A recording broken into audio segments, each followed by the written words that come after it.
가을을 독서의 계절이라 그렇게 말을 합니다.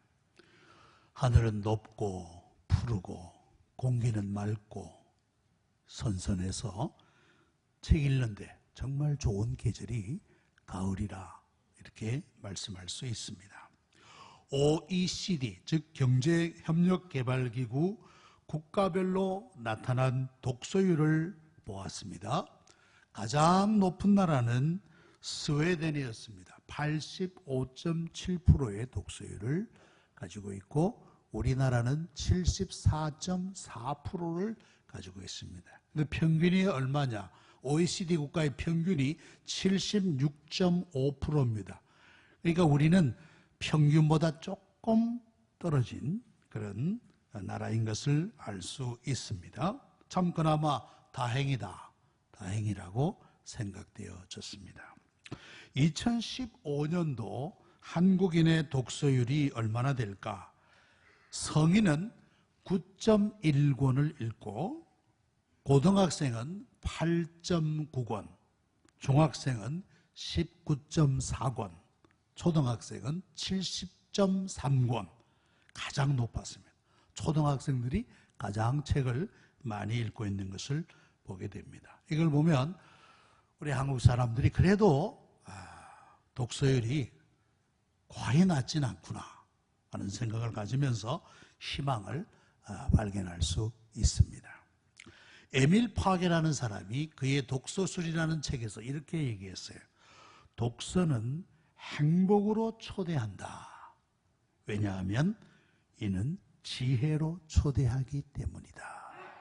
우리가 책을 읽음으로 말미암아 지혜의 세계로 들어갈 수 있다라는 말씀. 그것이야말로 가장 큰 행복이다. 지혜를 얻는 것, 이것이 가장 큰 행복이다라는 말씀입니다. 문제는 사람들이 책을 잘 읽지 않는다는 거예요. 책을 쉽게 읽지를 못하는 것을 많이 보는데 독서는 이처럼 우리의 정신세계를 풍요롭게 만들어 주는 것입니다. 우리 신앙인들이 가장 사랑하는 책을 말하라고 한다면 그것은 당연히 성경이 될 것입니다. 특별히 우리 교회 성도님들은 성경을 대단히 사랑한다고 볼 수 있습니다.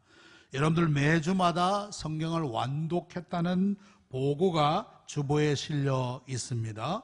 우리 교회 최근까지의 보고를 보니까 우리 이번 주에 강신자, 최희옥, 조혜월, 안석화 권사님까지 해서 2604독을 온 교회가 해왔습니다. 2604독째 성경을 읽고 있다. 참 성경을 사랑하는 성도님들이라고 말씀할 수가 있습니다.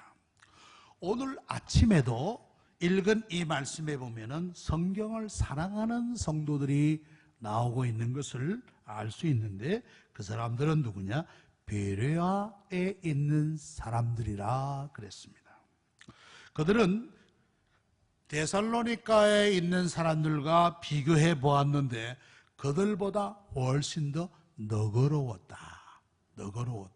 우리가 여러분들 옛날 성경을 기억하시는 분들은 그 말씀을 신사적이었다는 말로 표기되어 있는 것을 기억하실 것입니다. 데살로니가에 있는 사람들보다 더 너그러웠다. 그럼 데살로니가에 있는 사람들은 어떠했는가?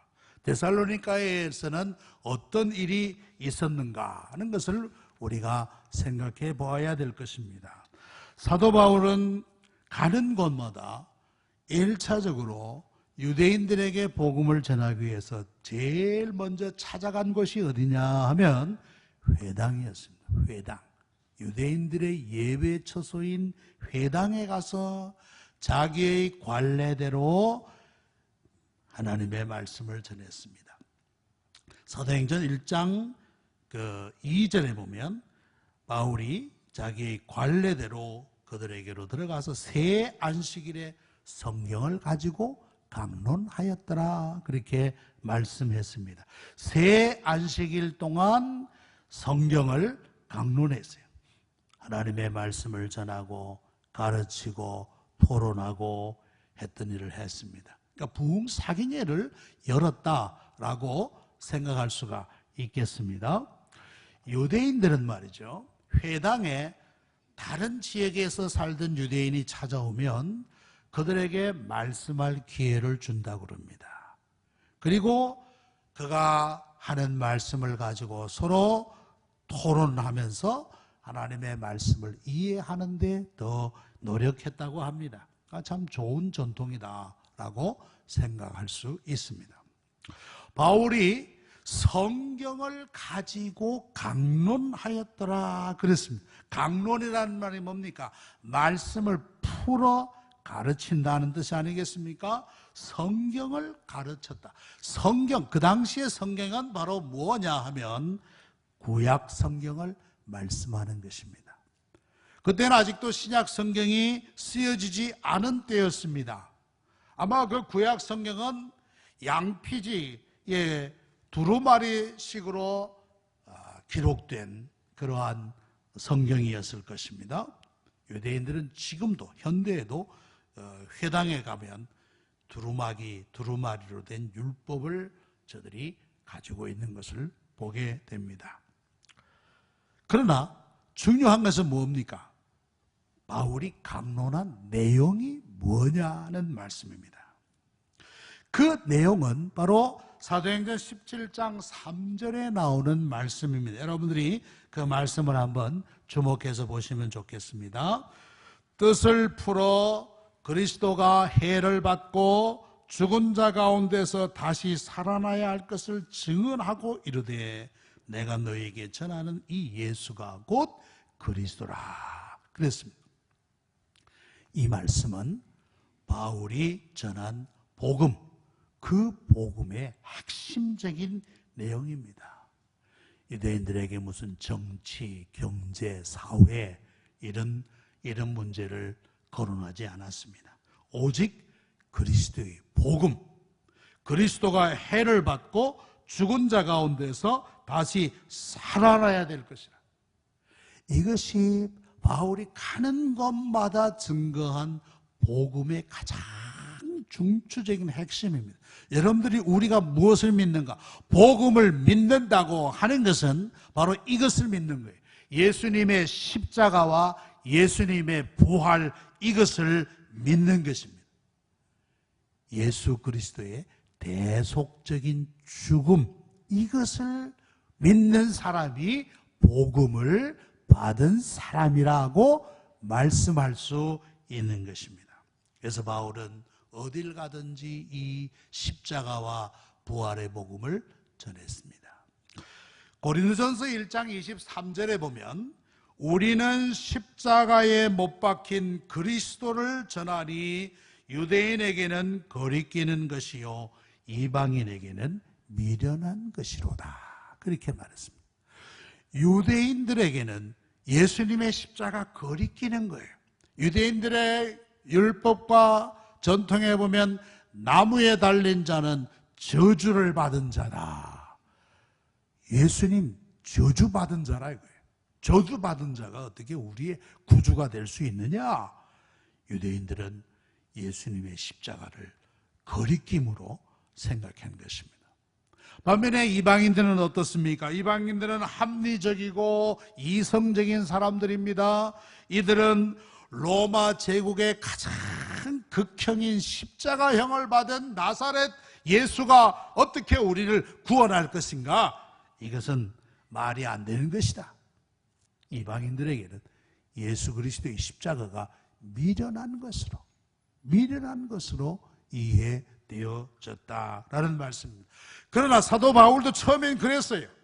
사도 바울도 십자가를 거리끼는 것으로 받았지만은 그가 다메섹 도상에서 예수님을 만난 다음에는 그의 인생관이 180도로 바뀌잖아요. 180도로. 예수 믿는 사람들을 잡아 죽이려던 사람이 예수를 증거하는 사람이 되었습니다. 최근에 어떤 분이 동영상을 하나 보내왔는데 이분은 누구냐 하면 종자연의 우두머리였습니다. 종자연. 종자연이라고 하는 게 뭐냐면 종교자유연구소라는 것입니다. 이것은 기독교를 무너뜨리기 위한 야단체입니다. 그 중에 제일 중추적인 사람이 바로 그 불교의 이시성을 가진 스님입니다. 이시 스님. 그분이 주동해서 종교 편파를 막 강조, 기독교가 편파적으로 되면 안 된다 해가지고 옛날에는 선거할 때 교회에서도 선거했지 않습니까? 그거 안 된다. 에? 교회에서 선거하면 기독교를 편파적으로 옹호하는 것이 될 수 있다. 여러분들 최근에 이 정부가 종교인 과세를 하려고 합니다. 종교인 과세도 종자연의 작품입니다. 종자연. 종교자유연구소. 여기에 가장 중추적인 분이 스님이었는데 그분이 어떻게 하면 기독교를 더 무너뜨릴 수 있을까 연구하기 위해서 기독교 TV를 봤대. 기독교 TV. 왜냐? 저걸 알려면 저걸 더 잘 연구해야 될 거 아니야. 그런데 거기 어떤 설교자가 나와서 예수님이 십자가에서 당신을 위하여 죽으셨습니다. 복음을 전하는데 속으로 웃기고 자빠져 네 하는 찰나에 몸이 굳어지더래.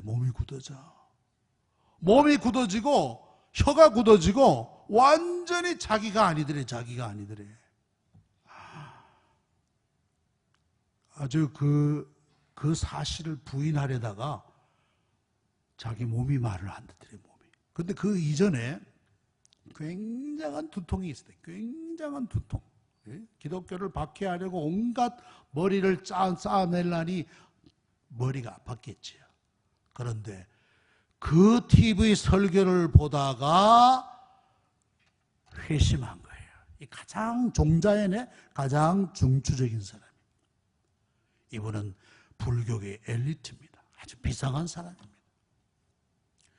이 사람이 법학을 했는데 나중에 법학 박사학위를 받고 지금은 울산대의 법학과 교수인데 이분이 완전히 바울처럼 변화돼서 그야말로 바울처럼 그래가지고 이제는 기독교를 변호하는 그 일에 앞장서 있어요.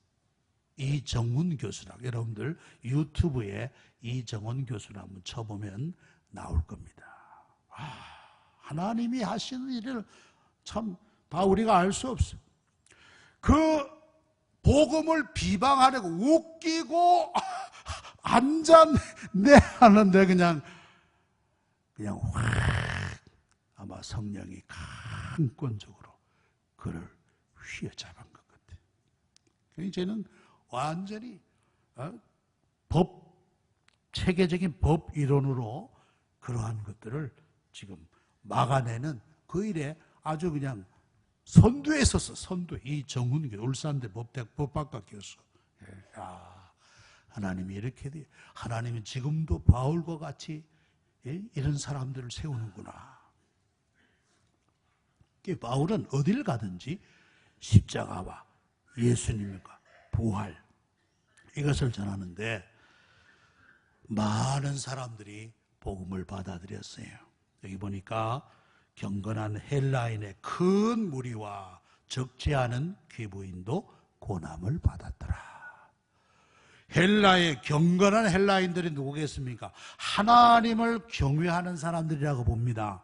유대인의 영향을 받아서 하나님을 경외하지만 아직도 복음은 몰랐던 사람들이었다고 볼 수 있습니다. 그런데 바울이 전한 복음으로 말미암아 확실한 그 복음을 깨닫고 하나님 앞에 돌아왔고 또 하나는 헬라의 귀부인들 아마 상류층의 부인들이었다고 볼 수 있습니다. 이들도 하나님 앞으로 돌아왔어요. 그러다 보니까 그 데살로니가 사는 유대인들이 배가 아파 죽겠어요. 헬라의 귀부인들 귀족들까지도 복음으로 돌아오니까 이거 그냥 놔두면 안 되겠다 해가지고 막 깡패들을 동원해가지고 말이죠 바울을 방해하는 거예요.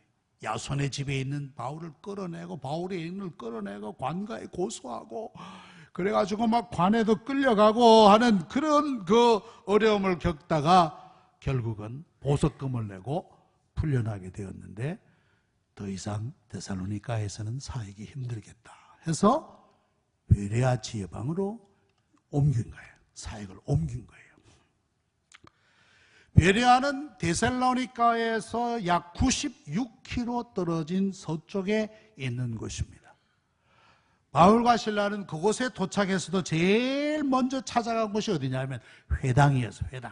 회당에 가서 유대인들을 만나고 저들에게 십자가의 복음을 전하였는데 어떤 일이 일어났습니까? 아까 우리가 읽었던 11절의 말씀 보니까 베레아에 있는 사람들은 데살로니가에 있는 사람들보다 더 너그러워서 간절한 말씀으로 들었더라. 말씀을 받았더라. 그래서 더 너그러워서, 데살로니가 사람보다 더 너그러워서, 이 너그럽다는 말, 아까도 초두에 말씀드린 대로 신사적이라는 말, 신사적이라는 말을 우리 옛날 성경에 썼는데, 이 더 너그럽다는 말은 헬라 말로 유게네스테로니라는 말이에요. 이 말은 고상하다, 관대하다, 편견으로부터 자유롭다, 이런 단어예요. 이 베레아 사람들은 데살로니가 사람들보다 훨씬 더 좀 더 아마 교양이 높았던 것 같아요. 또 마음이 넓었던 것 같아요. 모든 편견으로부터 자유로운 사람들이 바로 이 베레아 사람들이었다는 말씀입니다. 이 말은 뭡니까? 베레아 사람들은 데살로니가 사람들보다도 복음에 훨씬 더 개방적이었다. 하나님의 말씀을 받아들이는데 마음을 활짝 열고 말씀을 받아들였다. 그럽니다. 제가 여러분들에게 용서를 하나 빌겠습니다. 일부 예배 때 이런 발언을 했어요. 일부 예배 오는 성도님들은 2부 예배 때보다 더 설교를 잘 듣습니다. 그랬는데 용서해 주십시오. 오늘 보니까 2부 때에도 아주 잘 들으십니다. 어떤 분은 막 하품도 하는 분도 있고 주무시는 분도 있고 그런데 오늘은 아주 그러지 않은 것 같아요. 예? 베레아 사람들이 하나님의 말씀을 진지하게 받아들였다. 마치 스펀지가 물을 빨아들이듯이 말이죠. 바울이 전하는 복음을 받아들였다.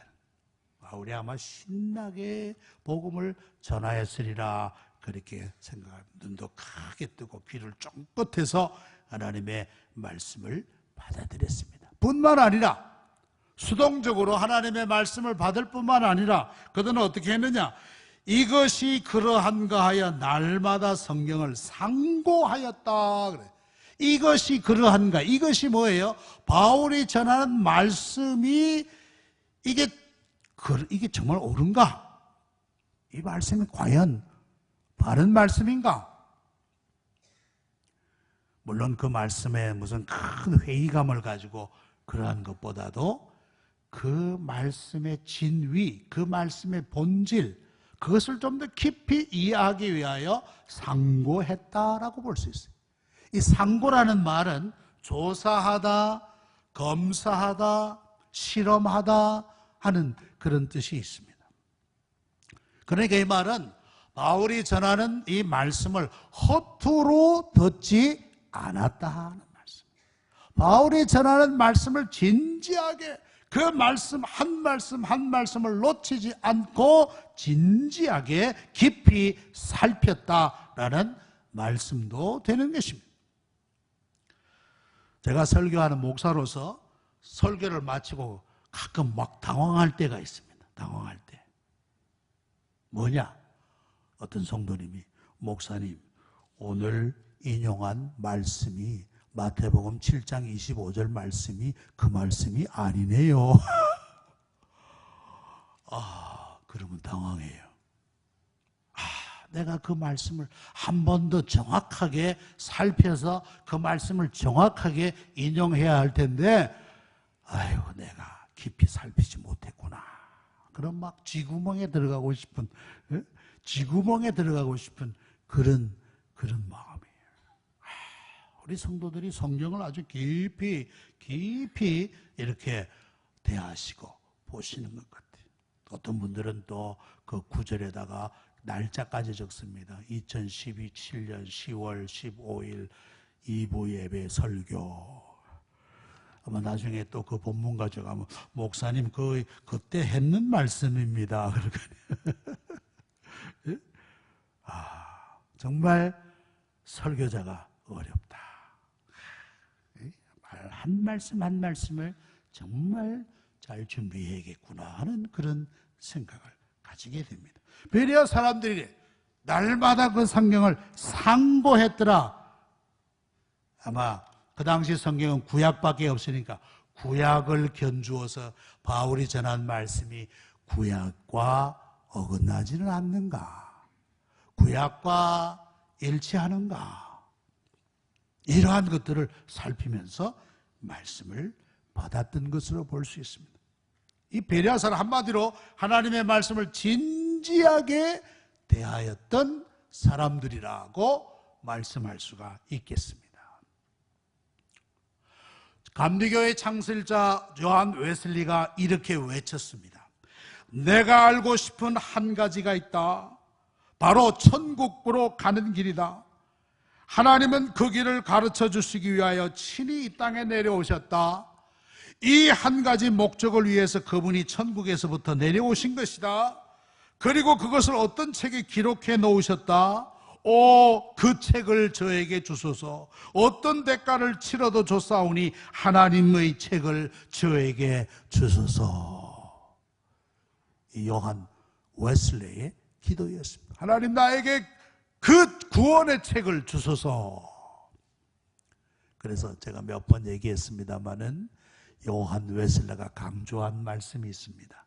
성도는 한 책의 사람이다.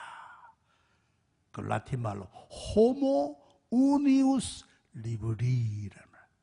성도는 한 책의 사람이다. 그래서 이 웨슬리는 하나님 그 책을 저에게 주소서라고 간구한 것입니다. 자, 이렇게 그 베레아 성도들이 하나님의 말씀을 잘 받고 성경을 상고함으로 말미암아 그 중에 믿는 사람이 많고 헬라의 귀부인과 남자가 적지 않더라. 믿는 사람이 많고 헬라의 귀부인들, 귀족층들도 복음으로 돌아왔더라. 이것을 보면 복음의 능력은 모든 계층 간의 벽을 넘어서 역사한다는 거예요. 배운 사람이나 못 배운 사람이나 가난한 사람이나 부한 사람이나 높은 사람이나 낮은 사람이나 모든 사람들에게 동일하게 복음의 역사가 일어난다는 것을 우리에게 가르쳐주는 것이에요. 여러분들, 성경을 사랑하는 자는 믿음이 생깁니다. 믿으시기 바랍니다. 성경을 사랑하는 자가 믿음이 생겨요. 뿐만 아니라 그 믿음이 견고해져요. 그 사람은 마치 반석 위에 집을 지은 사람과 같은 거예요. 그래서 예수님께서 마태복음 7장 24절로부터 27절에 누구든지 내 말을 듣고 행하는 자는 그 집을 반석 위에 지은 지혜로운 사람이라, 그렇게 말씀하고 있는 것입니다. 그러면 우리가 어떻게 성경을 사랑할 수 있을까? 어떻게 성경을 사랑할 수 있을까? 여러분들, 그 연인들 사이에 요즘은 편지를 안 보내겠습니다만은 편지를 보냈다 하면 그 편지를 얼마나 읽겠어요? 사랑하는 순자 씨가 나에게 보낸 이 편지, 아마 그 편지를 읽고 또 읽고 또 읽을 거예요. 예? 여러분, 하나님이 우리를 사랑하여 보낸 편지가 성경인 줄로 믿습니다. 하나님의 편지. 자, 우리가 어떻게 성경을 사랑할 수 있을까? 무엇보다도 성경을 읽어야 합니다. 여러분들, 성경을 읽어야 해요. 제가 한번 말씀했죠. 후딱교인이라 있다. 후딱교인이라고 있다. 후딱교인. 그게 뭐냐? 일주일 내내 성경을 이제 선반에 뒀다가 교회 갈라치니까 먼지가 많아요. 이 사람이 후딱교인이라. 후딱교인. 여러분들은 후딱교인이 아닌 줄로 믿습니다. 예. 요한계시록 1장 3절에 이 예언의 말씀을 읽는 자와 듣는 자와 그 가운데 기록한 것을 지키는 자가 복이 있나니 때가 가까움이라. 그렇게 말씀하셨어요. 말씀을 읽는 자와 두 번째 듣는 자와 세 번째 그것을 지키는 자가 복이 있다. 그 사람, 순종하는 사람 복이 있다라는 말씀입니다. 어느 교회에 청년부 회지에 이런 글이 실렸다고 합니다. 제목이 뭐냐? 성경 읽을 시간이 없네 라는 글이. 성경 읽을 시간이 없네. 월요일 원래 바쁜 날 출근하리 일이 쌓여 있군. 당연히 성경을 읽을 시간이 없네. 그럼 화요일은 어떠냐? 화요일 화나는 일이 있어 그 일로부터 해결하려니 도무지 성경 읽을 시간이 없네. 수요일 일주일의 한가운데 수요일 환장하게 바쁘네. 미안합니다. 환장하게 바쁘네. 오늘도 성경 읽을 시간이 없네. 목요일 목구멍이 포도청이라 밥 먹고 살려니 바빠서 성경 읽을 시간이 없네. 금요일 금쪽 같은 시간이 가네. 어서 일해야지. 도대체 성경 읽을 시간이 없네. 토요일 토막잠 자면서 회사에서 가져온 일 끝내야지. 아, 벌써 내일은 주일. 성경 읽을 시간이 없네. 이 핑계, 저 핑계, 바쁘다는 핑계, 이런 핑계로 성경을 안 읽는다. 성경을 못 읽는지 안 읽는지 이것이 우리의 실상이라, 우리의 모습이라는 말씀이에요. 여러분들 성경 읽는 것은 시간이 많다고 되는 거예요. 도리어 바쁜 사람이 더 많이 읽을 수 있어요. 내 삶의 우선권을 어디에 두느냐, 어디에 두느냐. 정말 하나님의 말씀을 귀중하게 여기고 그 말씀을 소중하게 여기는 사람은 어떤 가운데서도, 바쁜 가운데서도 성경을 읽어요. 성경을 읽어요.